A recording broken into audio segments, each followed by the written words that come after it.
for today's video tutorial, non-bleach hair color na naman tayo. At ang target hair color natin today ay cherry red. So guys, medyo in demand nga yung shade ng red dito sa hair studio namin ngayon. At nang yan ay dahil kay Mika na member ng Bini. Pero guys, medyo kakaiba itong red na gagawin natin ngayon. The hair na gagawin natin ngayon ay may touch ng red at violet. Kasi ayaw rin naman ni client ng medyo common na red at yung light na red. Kaya ang ipepeg namin color ngayon ay cherry red para mas unique yung kanyang red. Bilang alternative sa bleach, gagamit tayo ng 1-10-0 or intense lightest blonde. So ang gagawing ratio ko dito guys ay 1:1.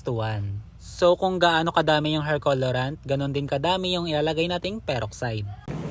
Then apply lang natin evenly all over the hair. And tip pala guys, kung mag-a-apply kayo ng 12%, kailangan ganyan yung application, hindi masyadong sagad sa ani. At ganito yung magiging effect ng 1-10-0 guys. Ayan, 'di ba? Mukha siyang bleach pero hindi naman siya na bleach. Kaya pwede gawing alternative yung 1-10-0 sa bleaching powder. At once ma-achieve natin yung gantong leaf, pwede na natin siyang applyan ng cherry red. So yung hair color na cherry red guys ay term lamang. At ang ginagamit ko talagang hair colorant dito ay wine red. So same ratio lang guys, 1:1, at hahaluan ko ito ng 6% oxidizing. Then apply lang natin ulit evenly all over sa hair ni client.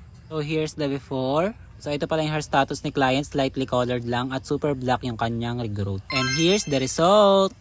Yung pagka-red pala nito guys ay may reflection ng burgundy, maroon at mahogany. Recommended ko yung gantong shade ng red kung gusto nyo mas unique yung red nyo at wala kayong masyadong kaparehas. And sa mga magkatanong kung saan po nabibili mga products, available po siya sa aking TikTok, Showcase, Shop. And sa mga gustong pa-appointment sa aming hair studio, nag-a-accept lang po kami ng mga bookings on Instagram.